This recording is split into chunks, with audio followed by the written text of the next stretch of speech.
פגישה נוספת של מעברים לסמסטר הקיץ שלנו, עדיין בקורונה, לא הייתי מאמין שזה כך כשהתחלנו את הפרויקט הזה דרך הזום. ואיתנו היום פרופסור אורי אלון ממכון ויצמן. אורי אלון הוא פיזיקאי, למד פיזיקה, קיבל דוקטורט בפיזיקה,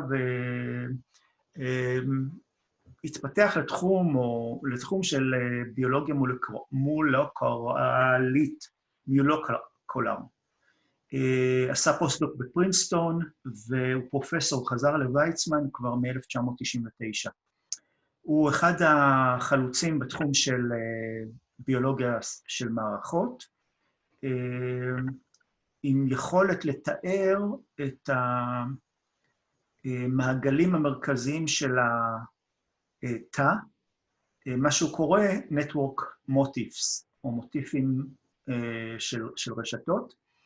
המחקר האחרון שלו מתחבר לפיזיולוגיה אנושית ורפואה מערכתית, ואני מקווה שעשיתי לך צדק, אורי, ומאפשר לך לתקן אותי במידת הצורך. אני רוצה להגיד תודה רבה שהתפנית ובאת לדבר איתנו היום, אני יודע שאתה מאוד עסוק, ורשות הדיבור עליך. תודה, אורי, שוב. אז תיארתי אותך, נכון, אורי? Yeah, and I understand it's best that I speak in English, is that correct? Yes, absolutely. Go on. Okay. So hi, everyone. My name is Uri from the Weizmann Institute, and it's true that I'm celebrating 20 years of being a PI here at Weizmann, so 20-year odyssey since I was a postdoc. And postdoc was probably one of the most difficult periods in my life, very vulnerable position being abroad and also a limited amount of time to do some science in a new environment, a different country. Before that, I was a PhD student in physics, struggling with on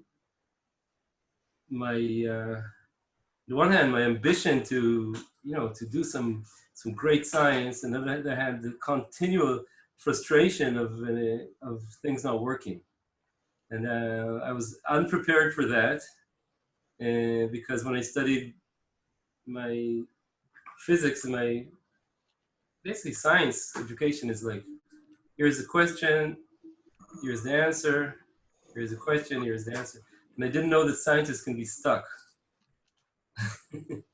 Not only can be stuck, that's the normal situation. Normal situation is being lost. And nearly quit, thinking I'm unworthy of crossing the threshold of the university since I'm not like Einstein or Newton or any other scientist I ever studied about, because they never got stuck, right? That was my impression. And that made me really think a lot about what the difference between the way we teach science and the way that science actually works, or research. That most of the time we're in this kind of cloud of unknowing, and we depend on each other and on other things to resources of our personality to get through it, and that's actually our profession, is to deal with the unknown, and to deal with ourselves in the unknown. So I would be very happy to talk about that. Since this is Zoom, and we are across the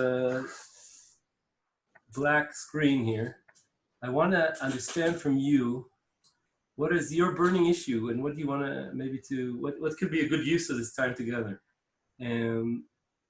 So what I'm going to ask, I'm going to not continue until several people type in the chat a topic or a question that's interesting to you. And I promise to read out also what you read, and everyone can see. That'll kind of orient me.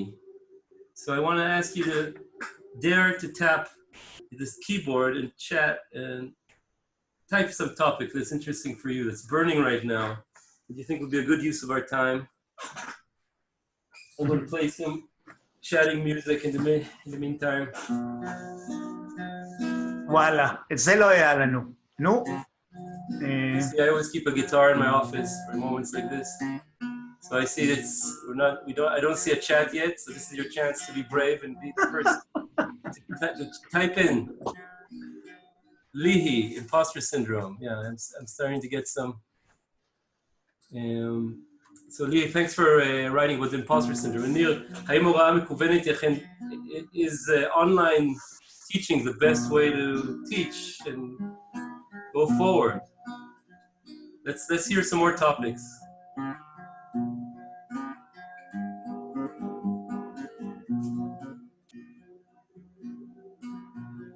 I'm just a T-cell and my story seldom told, educated in the thymus. I learned how to defend my country.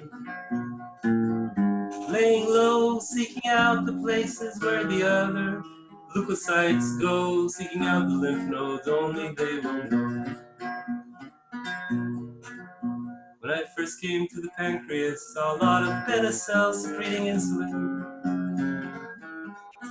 I only have, how is the research that you're doing influenced by and influenced on your actual real life outside research? How can research be best directed towards helping people practically, given how abstract most of the research we do is? How to choose a topic if all the big interesting things were already done? With a kind of a wink. Ronit says, are there any typical characters of an Israeli researcher? What are the best ways in which humanities may enrich contemporary sciences? How can we feel good about doing research when most of the time we don't really know what we're doing? I'm studying business networks, says Black Newman, and I want to hear your views on interdisciplinary work. Yoav Meidan says, from medicine to health. How can we change the health system from dealing with illness to dealing with conserving wellness? That's really interesting. Such a diverse range of topics. How should one deal with the harsh competition that academia involves? Harsh competition. Harsh competition. I wrote a letter one time, a song about an email called The Decision. Dear authors, we have now heard from 3 referees whose comments are attached below. As you will see, they have raised concerns about your interpretation of the facts, your choice of moral systems, your references, and the style of your prose. Oh yeah. As a result, we regret that we cannot offer publication at this time. Please know that we value your work and would like to see more of it in the future. At the same time, we remain committed to the high standards of the archival journal for upper nasal cavity research. So one way to deal with it is to turn it into music, I think. How should one deal with the harsh competition that academia involves? All right, more. Please write some more. Sometimes Karen says, I think, wow, what I found in my study is amazing, but then I understand it can go further, and it's not that wow for others. So should I go further until I'm stuck? So this is about this tension between what's interesting to me and what's interesting to others, I suppose. And Karen, you can correct me if you want to make it more precise. What else, you guys? What's on your mind? I'm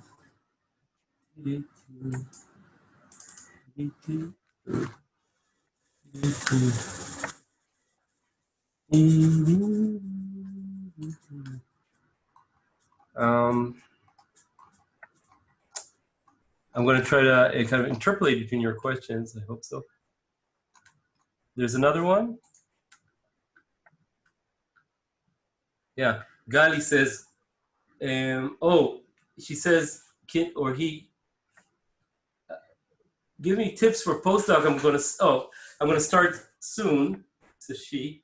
And you have to be, thanks, Gali. You have to be away, right? You have to start a postdoc remotely. How do you start a postdoc remotely? What's good tips for that?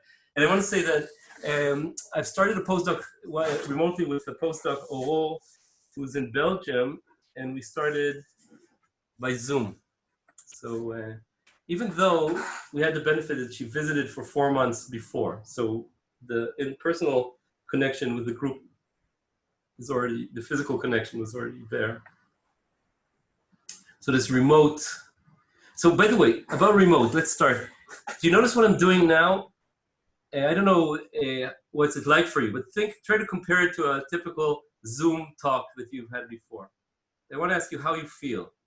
Are you feeling more connected to me or maybe less? If you're feeling more connected, we can reflect what I'm actually doing right now. What I'm doing right now is a technique I found works really well with teaching on Zoom is to threaten to say, I'm going to stop teaching now until I hear from you. Now, some people are more extroverted and some people are more introverted. This provides a framework for everyone to think and write something, giving everyone a chance. You know, extroverted people only know what they're about to say after they said it, but introverted people need more time to prepare, bake the cake, and then present it. So you give a framework and time and everything. And this makes many people feel more connected because we have more of a conversation even though we're far away from each other. So this idea of listening through Zoom, or this technique of I'm going to stop now until I hear from you, really works for me. And sometimes I get a list of 150 questions from a 40-minute Zoom talk. Of course, I can't answer everyone. So Einav Gojansky says, how to choose a research topic? And Einav, if you can write it, are you a PhD or a postdoc student or something else? You're a PhD, yeah. Are there any typical characters of an Israeli researcher? How to choose a topic if all the, so there's some questions here I see about choosing a topic, right, in this world. I can talk about that for sure. Lihi, imposter syndrome. Lihi, I want to ask you, are you aware of the paper by Ron Milo and Maya Shudiner about the imposter syndrome in academia? Lihi Derry, if you can write it, and I can, in the meantime, provide a link. So imposter syndrome is when you feel something like this. Okay, everyone thinks I'm great, but I wait until they find out that I'm really not as good as they think. Wait till they find out that actually I'm an imposter. And about half of the scientists have it. More in women than in men, apparently. And there's ways to deal with it. It will never go away, but the ways to deal with those thoughts and label them, oh, that's the imposter syndrome talking, or give it a name. And many very successful scientists deal with it. Those of you who don't have imposter syndrome, I promise you have your own cross to bear, something else. So I'm gonna find that paper, The Imposter Syndrome by Ron Milo. So these two scientists from Weizmann,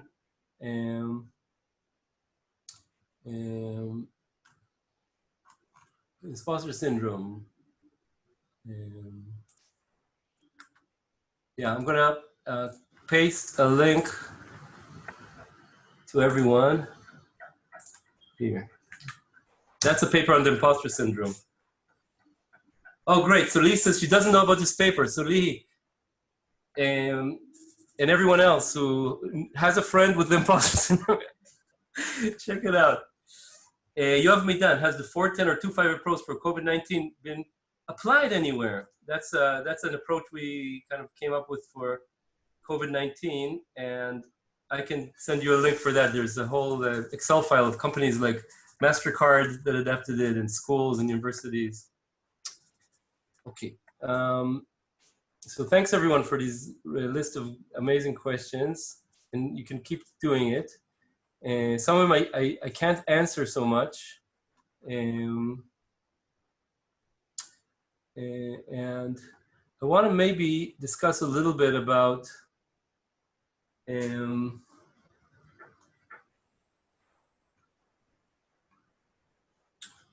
choosing a topic. How to choose a scientific topic, and this could be for any career stage. I want to say that sometimes as a beginning PhD, it's good to make a joint artistic creation with your mentor. And when you go to postdoc, there's a stage at the end of the PhD where you need to discover who you are.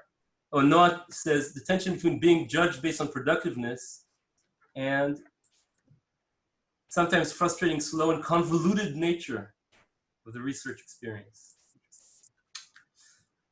Being judged based on productiveness, yeah. Okay, so, you know, a postdoc, if you continue in your academic career, a postdoc is where you typically set the question you'll be working on for the first 10 years of your academic career, roughly. As a PI, you need to be faced with the fact of either you continue with, but a lot of people also change after 10 years, 15 years. So there's continuously a question of choosing fields, and science changes. And how we do that, how do we choose projects? And I want to recognize also that people are very different, and each person has their own way of dealing with the unknown. Some people, for example, one axis is whether you have a very, whether you enjoy being in the center of the questions that other people are asking, or actually that's a turnoff for you and you want to be in a place where nobody or few people are asking that question. So you have to know yourself, right? So part of the thing in a PhD is understanding your personality in the face of the unknown. But I do think that it's worth, at the end of the PhD, reflecting on what I find good and true and beautiful in science. Sometimes I ask people, think about your first degree that you studied. Was there a moment in the course, or a course, even a small one, where you said, yes, that's it. That's the beautiful thing. It could be discovering vaccines for rabies, and you say, yes, I want to help people. Or it could be, for me, it was like understanding that the differential equation actually predicts, let's say, planets going around the sun, and this thing you write on paper actually tells you something about the sky. And that's how it was mind-blowing, that on a little calculator you can advance the planets. So I said, wow, that's and I think that guided me somehow, that the simplicity of a little equation on a piece of paper, unraveling a complex thing, is the core, I think, of what's driving me again and again in science. That's me, right? It's not you. I'm just revealing to you what I think is the beauty I'm seeking, let's say. And that's, and I can find it in different kinds of questions, but each person has their own thing. So that's something you can ask yourself. Or if science suddenly ended and I was the only scientist left in the world, and what would I study? What is it? If there was no one else around, I can choose anything. What is it that I would study? No judgment from the outside. And a lot of times, listening to that inner voice gives you a chance to have a fulfilling career, because you're your own audience for most of the chance of time, and also gives you the chance to give an individual voice rather than integrating over what other people think. So that's an exercise that's very important to do. What makes a great researcher? There's another question. I think part of that, what I'm saying right now, is the ability to choose questions that turn science into kind of a self-expression, I would say. And a great researcher, I think, also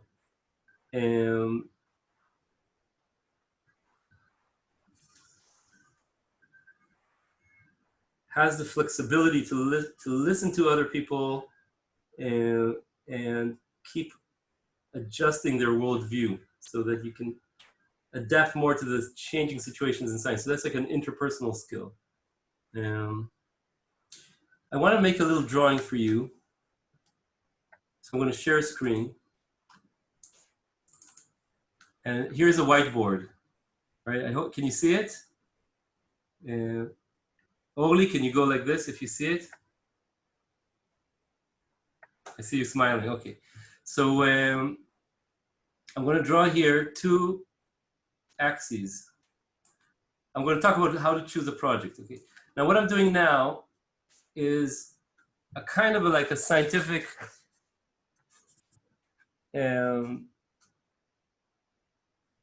approach for something that's very emotional, very difficult to explain. how we choose a good problem. But this is just a way to start up the conversation. And this axis here, I'm going to label it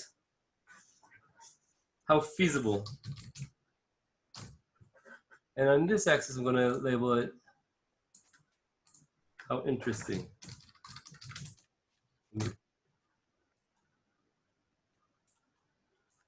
Okay, how feasible in terms of the abilities of the field, group,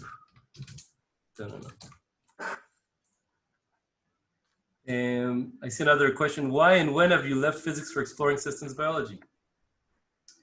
Good question. I'll tell you that too, I hope. Okay, so now we made these two axes, okay?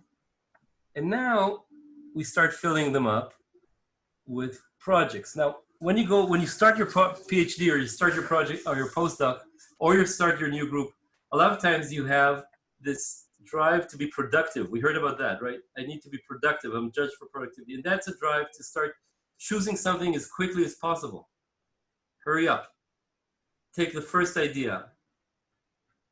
But I think that's a mistake that in fact can be a deadly mistake for a lot of postdocs, because the way you can think about choosing a project is that you choose a project and then you wait and you think of another project. It's more interesting and more feasible.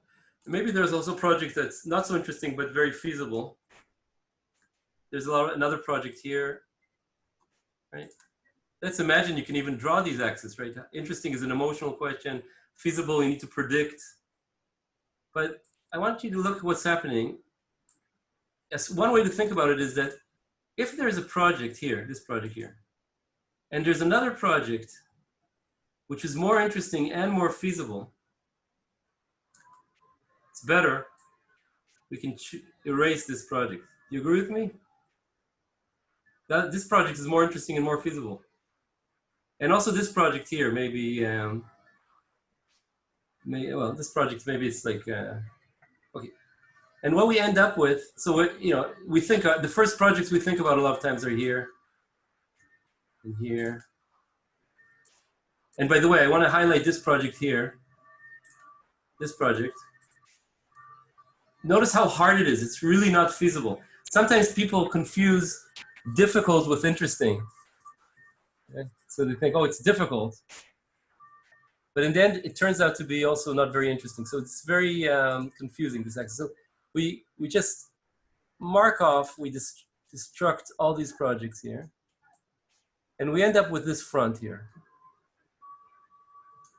This is called Pareto. This in the economics is called the Pareto Front, which is all the projects that are not dominated by another project. There's no project that's more interesting and feasible than that. And now take a look at this front. It's not one project, it's a whole range of projects here. This one here is very feasible, but not very interesting. And this one here is like a grand challenge. It's extremely interesting, but also very challenging. Right? Here is challenging, here is easy. Challenging, easy stuff. And now, which project you choose depends on your situation. So if, for example, you're now starting your group, you might want to take a grand challenge like this, maybe break it up into several projects. Also maybe have or maybe as a postdoc, right? A postdoc, maybe you want to be, let's see.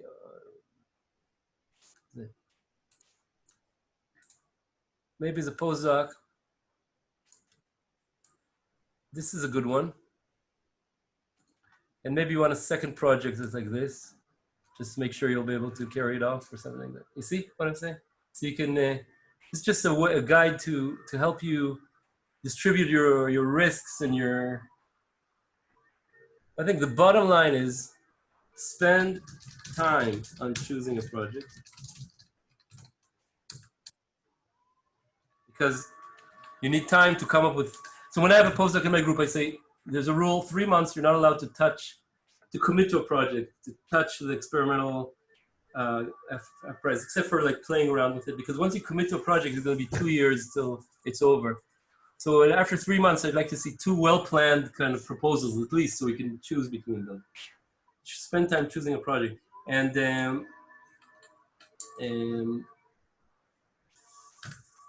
reflect on what is interesting to you. Okay. There was a comment here, portfolio theory. So this is from economics, belongs everywhere. So maybe this is one way that economics can reflect on the aspect or portfolio, right? I want to hear from you guys some comments on what I just said about this graph. You can say, oh, that's too simplistic. Life is much more complex. Or say, wow, that's very helpful. I didn't think to. I want to ask you to just take a little time and give me some feedback on that topic, and it'll also orient me on and what I'm doing is relevant for you. So please, I'm going to stop till you give me some more input. Go ahead, enjoy. This is your chance to type in the chat.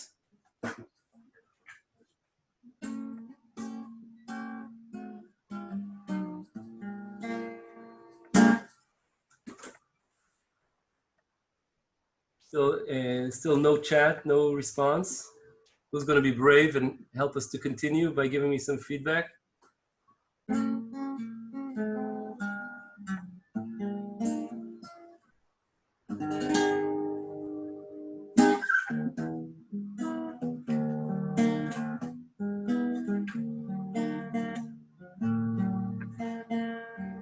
Oversimplified. Great, thank you. Or did you say oversimplify? Is that like a suggestion? Prof, can you say more?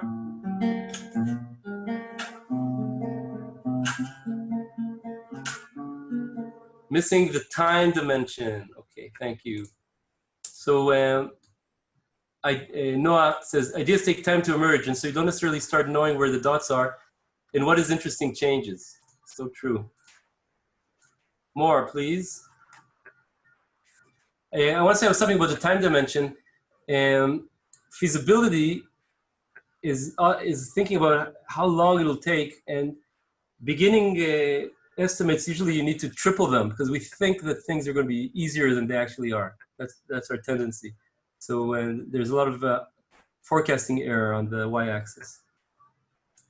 From David Mannheim, I think we can usually consider more dimensions. Say likelihood of impact, risk of failure versus risk on uninteresting results. This more complex model makes finding the Pareto frontier harder to visualize, but it's still straightforward. So what David is doing is taking this idea and adding more dimensions. And I want to say that about uninteresting results, something very important when I try to choose a project is to try to, I think many people know this is a standard thing, is to think of, I'm going to add another piece of text here, maybe with a different color.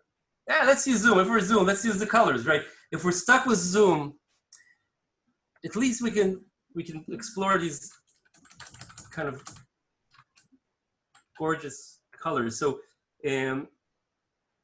are there bifurcation or like forks in the road where if we get stuck, we still have a result, right? So we can plan for those contingencies, and then maybe this high-risk project here at the top has these feasible sub-projects that we can, there's the kind of parts of it inside of it. That's something we can plan on. Hold on, I want to look at the chat. It's kind of confusing.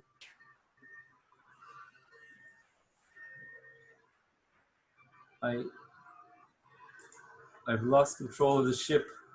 I can't find where I can see the chat.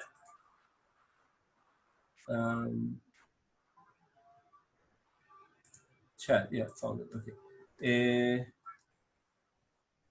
Is there such a thing as overthinking in terms of time to find a good idea? So maybe for some people, the personality challenge is in fact doubting your own projects and overthinking. And so some people have a lot of problems to start something because they shoot down their own projects. So if that's your problem, if that's your issue, let's call it that, and sometimes it reflects out, all these issues reflect outside of science to your personal life too.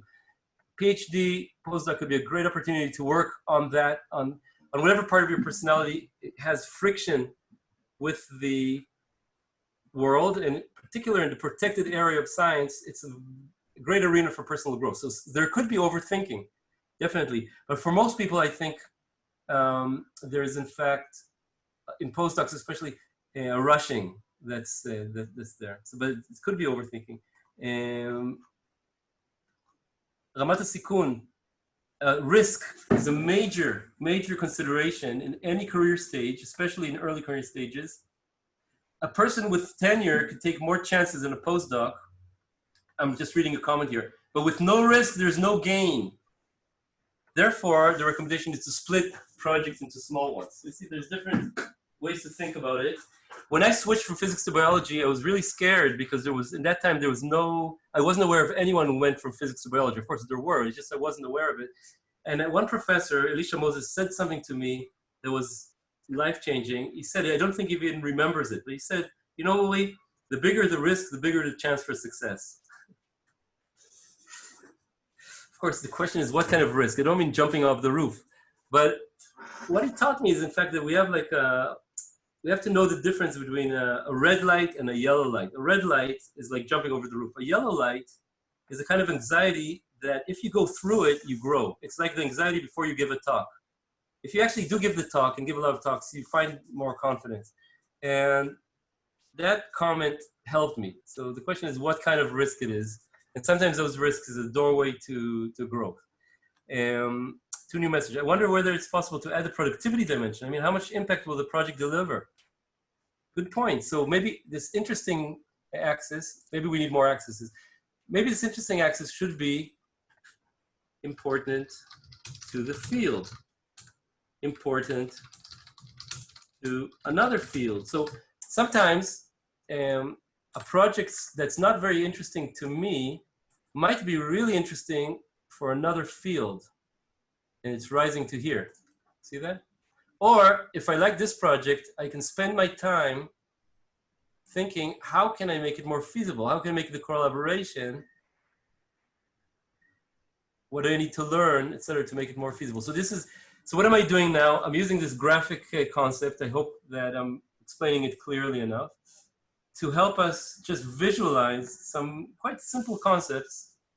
But because choosing a project is so confusing and multidimensional and interpersonal, et cetera, sometimes these graphics can help. They help me a lot. Also, by the way, when we write a paper, we have a lot of premises. So these are different ways to write the paper, basically. And some of them are more supported by the facts, some of them are more interesting. So I use this also to choose a premise for a paper when I write, or a grant. We actually have meetings with this kind of plot. So of course it's oversimplified, and it could be like a mental scaffold or a point of departure for making a more realistic model, etc. Risks are not given, they can be controlled. This is another comment. Okay, now I want to say something else.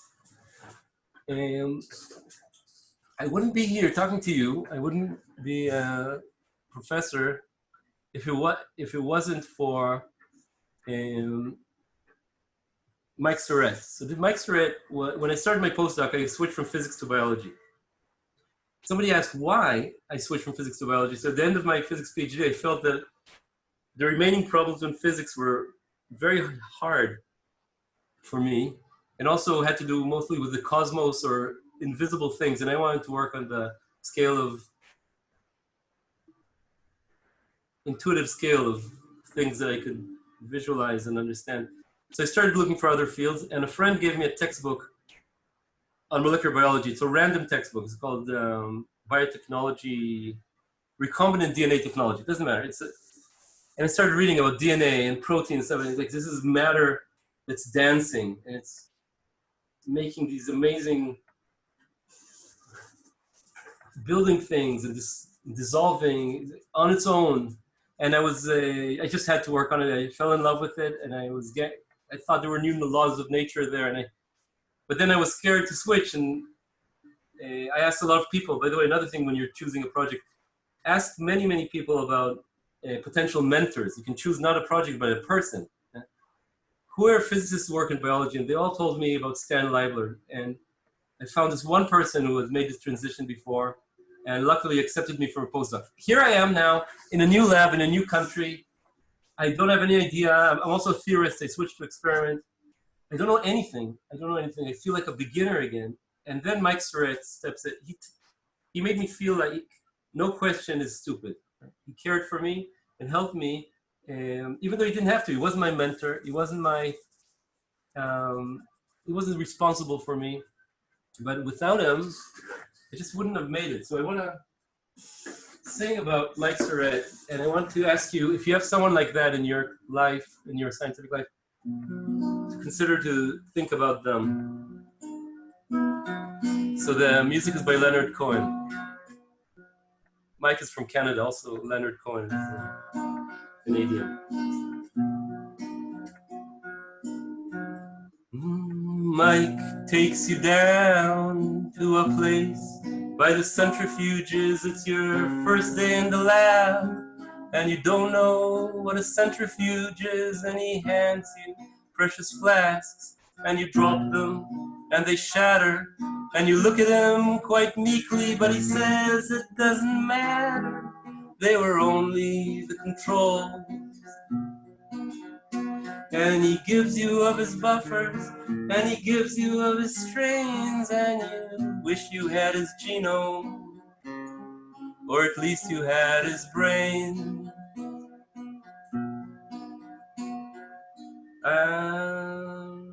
Came to him one morning, an idea had been forming. My transformants weren't transforming, my swarmers were not swarming. I said, Mike, I'm a failure, I'm gonna work at Happy Burgers.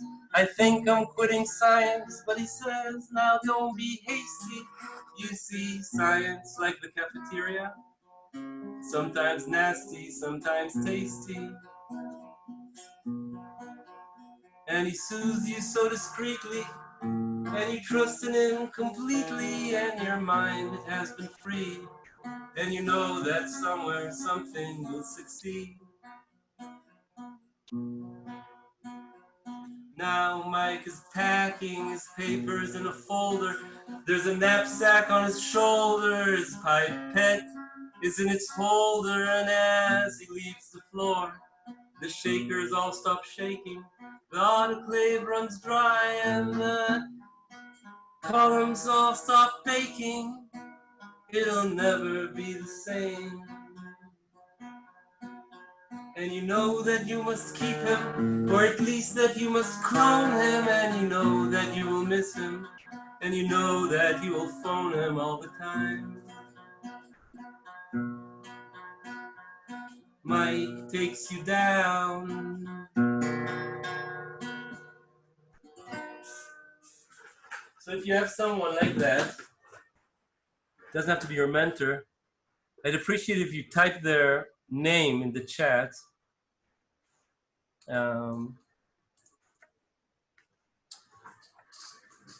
Your music and singing are great, makes me smile. Wish I had a mic. Thank you. It means a lot when you do that across the screen to know. So this kind of feedback is very empowering.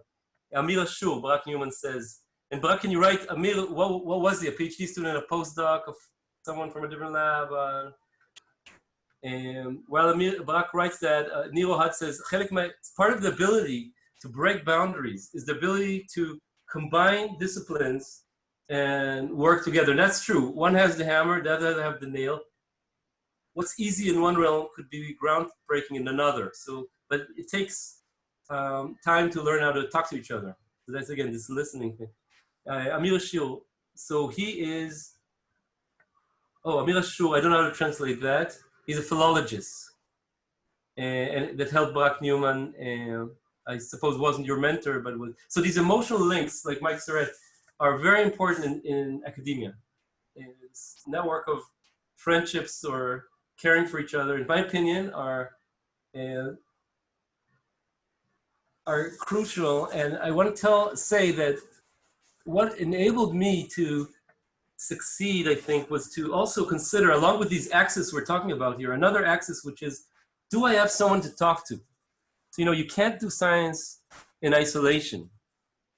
A lot of science we do alone, but never in isolation. And we need a partner that can listen, and listening means make you talk more, right? It says, tell me more, until you say, I can't say anymore. It says, oh, tell me more. And then a second voice inside you that has new information comes up, and a good listener helps you make links. And it's really a task, I would say, for PhD students and postdocs. If you don't have that from your mentor, to make a friendship like that, because that is I don't want to say for everyone, but for most people, or many people, an essential component in academia. Mentoring is important, period, not just in academia. Fantastic. So maybe the person who made that, could you write some roles of a mentor in your opinion? What are roles of a mentor? For me, for instance, I discovered mentoring is lifelong. It's like, let's say there's a master's student, but for life, they can come back with important transitions and have a person to listen to them. And that's one aspect of mentoring. Broaden horizon is in perspective. Yoav says to challenge you. Yeah, challenge you, which in my opinion, help you get over that threshold where your personality has friction with the doing of research, with the unknown. But when I say science, I mean everything, humanities. I mean, I'm not a humanities person, but I have friends and relatives in humanities. I recognize that there's a lot of differences between having an interactive research biology lab and the timescales of writing a book, having graduate students that you meet once a month, maybe some. It's a different world. And still, I think there's the human trajectory of it, I think, has a lot of similarities, in terms of facing your own personality, I would say, in this uncomfortable place that is the boundary between the known and the unknown. So Yoav says, mentor challenges, listens, rubbing of biology and ethics. That's very interesting. Okay, now it's 3:14. We started 2:30. We've been going 45 minutes, okay? Okay, let's first, I wanna suggest you join me now in taking a nice deep sigh of relief, because we made it to 45 minutes. I'm gonna take a nice deep sigh of relief. I'll demonstrate. I'm gonna take some air and let out a ridiculous kind of sound like this. Okay, so you don't have to, but if you do, I promise it'll feel good. Let's hold it together. Take a nice deep sigh of relief.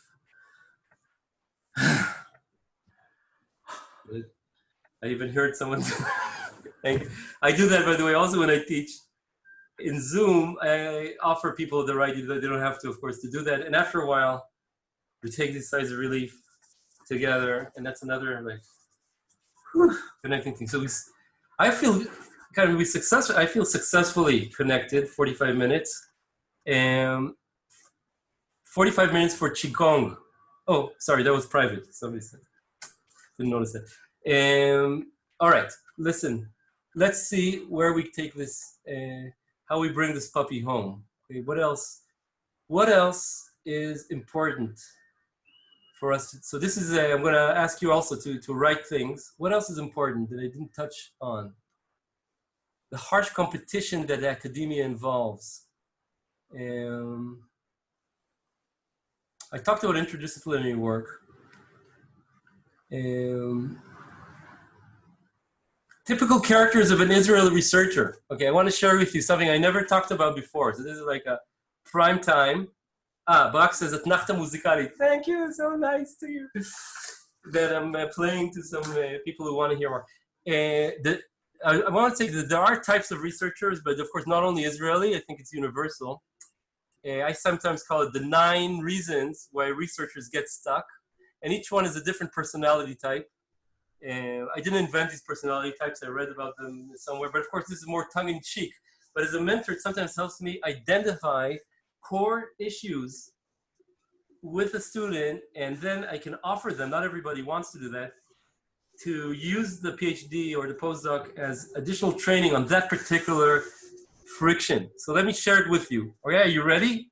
The 9 reasons students get stuck. David goes like this.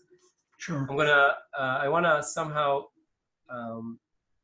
make a new whiteboard. How do I do that? Can I have somehow scroll here? Okay, I'll be messy and right here. Okay, so 1, okay, perfectionism.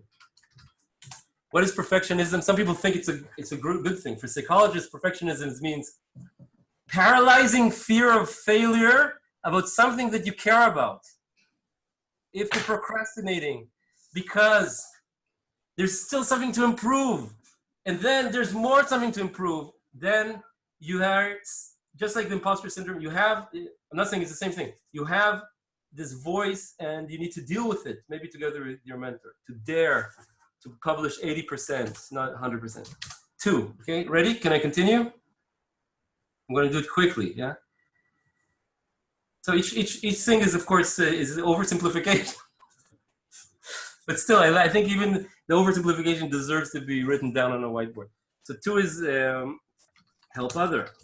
Are you more interested in other people's issues, and you can see them very quickly, you immediately understand what other people need, and you love to supply it, but less clear on what's your needs? Yeah. 3, succeeder, or I don't know how to say it exactly. This is a person where the idea is to succeed. And I'm going to make now a kind of caricature. There's no one really like that, but suppose I give you a very important book or paper and sign your name to it, but you don't even understand what's written in it. It's a real ego victory to have a paper or book like that. Will you do it? Will you take it? If the answer is yes, then this personality type might cut corners in order to get there, and might have a superficial understanding and be like an instant expert. So that's another kind of, okay. I don't want to also say that this is devaluating people. Each one of these is an opportunity for growth, and you're not stuck with it for life. You can become a very, very full person with this in the background, and you use it as a strength also. Like, imagine help other. Suppose you do know how to take care of your own needs, and you have the gift to know what other people need. How powerful that is. Or perfectionism, you can deal with it, but you're really good at seeing how to improve things in high standards. What a powerful thing that is. You just need to overcome that friction in order to be a functioning academia person. Am I making sense? Uri, can you? Okay, I'm just seeing I just happen to see your face on my screen, so is that okay that I? Okay. So 4 is the tragic romantic. Tragic romantic. This is yearning for the unattainable. What I have isn't good. The unattainable is where the good things are.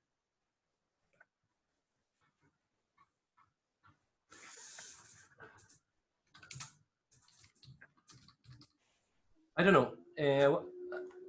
I'm feeling a kind of a risk right now that I don't want to, my purpose is, again, not to devalue people, but to suggest possibilities for friction points for work, for growth during a PhD or a postdoc.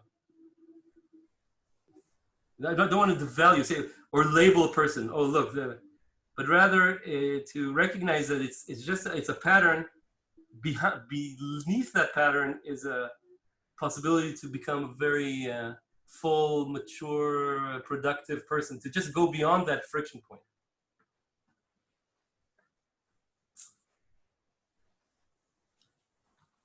I see some chats. Okay, so once Lital says that's me, so I lost track of where that was, but Lee says, do you have a paper on that as well? No, actually, this is the first time I'm talking about it. So if you think it's interesting to write, if you think it would be interesting if I write a paper about it, say so, and that'll encourage me to try to write a paper about that. What is the difference between 1 and 4? Perfectionist and tragic romantic. Again, these are categories that are, of course, not mathematics, they're psychology. The difference is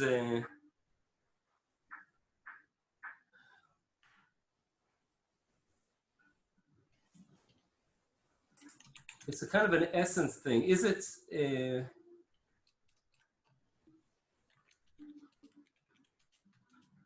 I would say 1 is more connected to a sad, longing feeling, 4, and 1 is connected to an anger.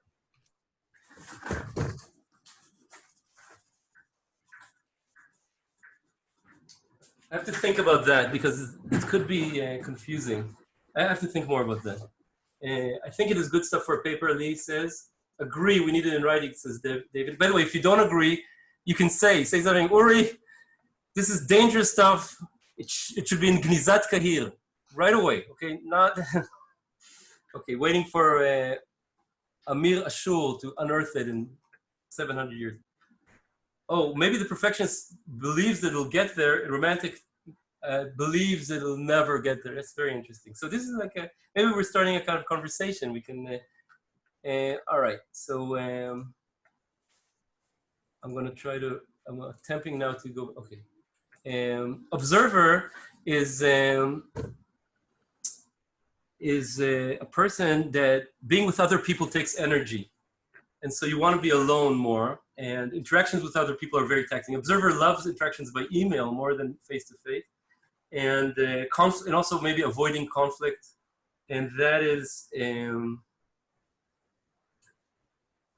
the call to action is to learn how to find situations where it's comfortable to collaborate and be vulnerable in the research process.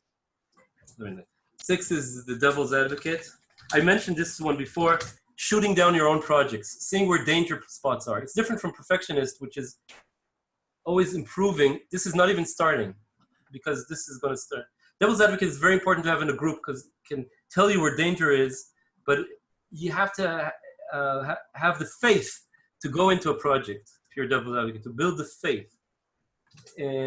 7 is what's called this is a very interesting one. 7 is, it's called the Happygolucky, let's say, or I don't know how to say it exactly. 7 has open projects since high school. A lot of projects started, so many projects, but very few finished projects. And the idea is that it's fun to start, but then when you get to the hard work, it's always fun to start another project instead of doing the hard work. So if you're like that, maybe you're saying, I'm not like that, because 7 also sometimes doesn't want to admit it. Because 7, there's no trouble in the world. Everything's great. Everything's relaxed. You just start another project. You go meet another person. You go to do something fun. But if you're research in academia like that, it could be a problem, and you can definitely work on it. How can you work on it? I had students like that, and they said, look, let's experiment now. Oh, first you say something like this. I noticed that, let's look at the previous place you got stuck right now. What happened? Oh, I started another project. It's more interesting. Obviously, we have to work on that. And I say, look, is that a pattern? And then they say, yeah, that is a pattern. I do that. Okay, so let's now try to, instead of doing that really interesting new project, do the hard work. And then they can realize that doing the hard work is also enjoyable. And you can have a breakthrough. And there you can help somebody go forth in academia. Isn't that amazing? Then your job as a mentor again, it's not for everyone. Not everyone wants to go with you on a journey of growth. But if a person does, you can really make a huge difference in their life in general. And science is like an experiment. And also the science becomes better. Yeah. 8 is the boss. The boss wants to be in control. When there's chaos, they want to be in control. The problem is doing things with too much force. And people can be offended, put off. 9 is the mediator. The mediator wants harmony, agrees with everyone's opinion. But sometimes the problem is to realize what your own opinion is And when a mediator talks, sometimes it's in a fog. They cover themselves with a fog of bubbles, and you can't understand exactly. And this is, it's different from the help other, because the idea is not to find out what other people need and supply it. It's to agree with other people's opinions and bring harmony. So it's a kind of a little different. Anyway, this is just in a nutshell, an imperfect and oversimplified attempt to start you guys thinking, or us thinking together, about how we can help each other grow when science research rubs us the wrong way. If you want to know what I think I am, I'm somewhere between 4 and 5. So I have learned in my career to collaborate, to, in fact, reduce my ego, not think that I'm like the best, and open up to collaborating with other scientists. That really made me a huge step forward. And also to appreciate what I have. That's also very important. For some people it's easy. For me it's not so easy, but it's my growth trajectory. So that's my vulnerable disclosure of where I am here. And my family members, I think I have a good idea where they can grow and where they're growing. My mother and father, I'm pretty sure I know where they are, but of course, only a person can know for themselves. Let's see what you guys are saying in the chat. What are you saying in the chat? Chatteroni. Okay, 3 more things. 7, like to conceive babies, but not stay for the delivery. You have me done. So hilarious. Not so hilarious for the baby or the mother or the parent. Juanitlis, balance time allocation between all other non-research related tasks. Oh, so Juanit is asking here about how to, if I understand you correctly, how to balance time allocation between non-academia related tasks. And then you have a hyphen friction point. So could you, Juanit, could you say a little bit more what you mean? What are you, I don't get it. Could you say a little more? Would you like me to talk about what's called work-life balance, or is that a friction point? Oh, is there a friction point about allocating time? Is that what you mean, Juanit? Just, you can type in and give me a little bit more clue. Yes, Juanit says yes. Yes to what? To the friction, okay. I noticed that there's an issue of guilt in academia, and that has to do a lot of times with allocating time. Again, there's a gender, because I do these workshops for new faculty on communication skills and topics like that, and I noticed that it's also a gender axis where women grapple with guilt around, again, I'm saying it's a generalization and as a stereotype maybe. Is it allowed? Is it right? Am I a bad person if I take time for non-academia related issues? Or if I do, am I a bad academia person for not? So I want to address that a little bit.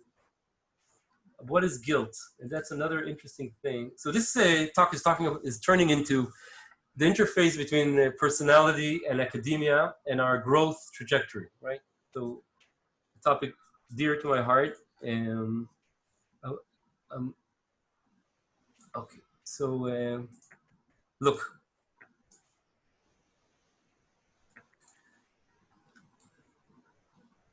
I'm going to use the portfolio theory again.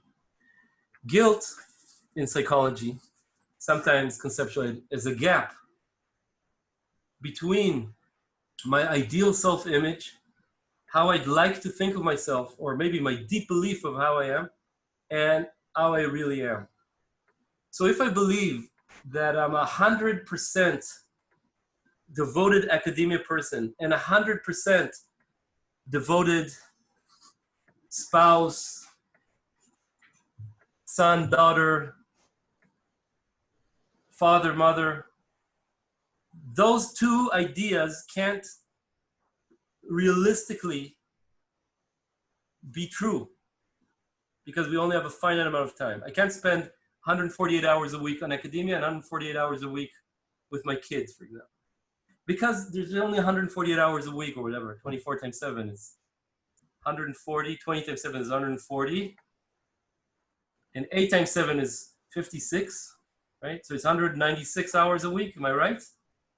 Oli, what do you think? Who knows, who cares, right? Something, some number. So I'm going to here write, so you see, guilt is, so in order to deal with guilt, the idea is to take responsibility. Take responsibility means modify my idealized self-image. If I might have a self-image that I'm a PhD student that will never fail to do my work 100% of the time, of course, that's idealized self-image and we're going to have to modify it. Otherwise, we can't do research. It's the same thing. So if I'm going to write here, let's say I'm going to write here family as a kind of a name, as a placekeeper for things that are outside of academia. Of course, there's other things, sports, yoga, friends, reading, trips in nature, whatever it is. And here I'm going to talk right here, academia. Okay. And I'm going to draw here the line where there's 100% family or 100% academia, right? So this is the idealized self-image of the perfect parent, let's say. This is the quote-unquote perfect scientist, even though I believe that that's a cultural construct that's doing a lot of damage. The best researchers, in my opinion, not the best researchers, but some of the best researchers know how to take vacations and time off, because that's where we get ideas, a lot of us. Taking responsibility means, first of all, not being down here, because then you're wasting time on things that are not important to you. Let's say this axis here is what is important to you. If you're wasting time, you should be on the line. But you can be, let's say, the optimal multitasker, right? That could be your identity, the optimal, whatever mix. This is an optimal multitasker. And the idea is to quantify it, to say, what is my goal, let's say, as a parent? Okay, I want to have, let's say, 2 hours of really deep quality time a week with each one of my 3 daughters.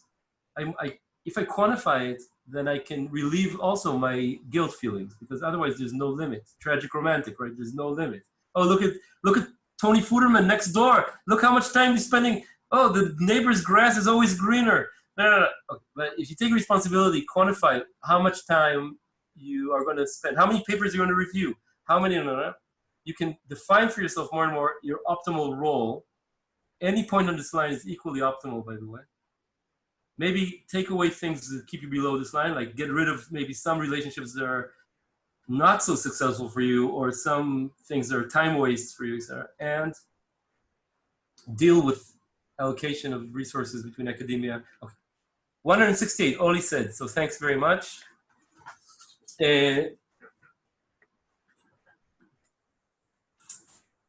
Okay, I believe we are at a good point to kind of close. I feel we're ripe to close. So this is a good time for you to write any final questions or comments. I want to ask you to write final thoughts, anything you want to say, and will be welcome. Please write. Is academia poised to extinction? It's up to us, I think. We professors, we're the ones who have the power to make it what we want, right? That's part of the idea of these talks, I think. When you, PhD students and postdocs, become professors, please don't forget your own journey. And ideas like this, if we had a language like this to talk about in academia, it is evolving, we could make our systems more suited to our values inside as academia people, like gift giving of knowledge, not keeping it to yourself. We give knowledge. We trust each other. We have quantitative thinking, like 168. How do you define global competence?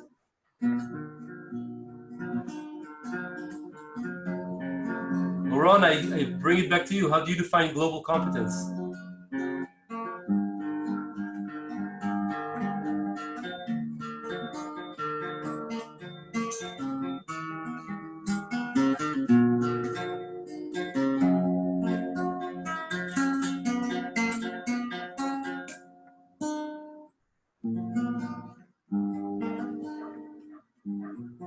thinking what song to finish with. It should be, or if I may, on what is network motif, which I think is your main contribution to so far to science. Is it right? But more importantly, what is network motif? David, you want me to explain the science? We want you we want to see you sing or speak about your science, and then to compare ourselves to that. And maybe you can take out the board so we can all see you. David, could you say that again? I didn't understand. Can you take can you stop share screen so we can see you first of all? Excellent. And now, can you speak about your contribution to science, or maybe sing it? I will write it. Okay.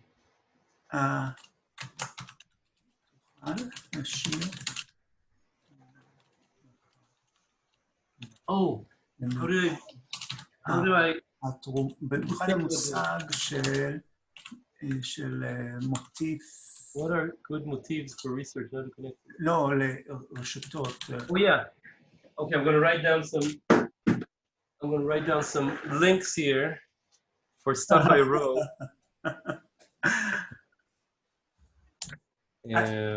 I doubt somebody will go, well, not a lot of us will go to the links, but maybe you can speak about it. You think people won't go to the links? Well, if they are biologists, maybe, but no, this is for everyone. Okay. Not for I'm going to put on how to choose a good project. This link is how to choose a good project. There's a link to the TED Talk about the cloud. What happens when you're stuck in the cloud? And how to deal with it. Another link. And there's also one about how to give a good talk. That's good for everyone, right? Absolutely. So if you like this, if you liked how I did the Zoom, it's not by chance. I research a lot because I have also experience in improvisation theater, how to do performance in science, basically how to do things, like give a good talk. And I wrote this paper about it, and it's all from knowledge, basically from theater, how to write a good play, how to, so I don't think only theater people can do it, anyone can do it and improve. And the last thing is about this, how to build a motivated research group.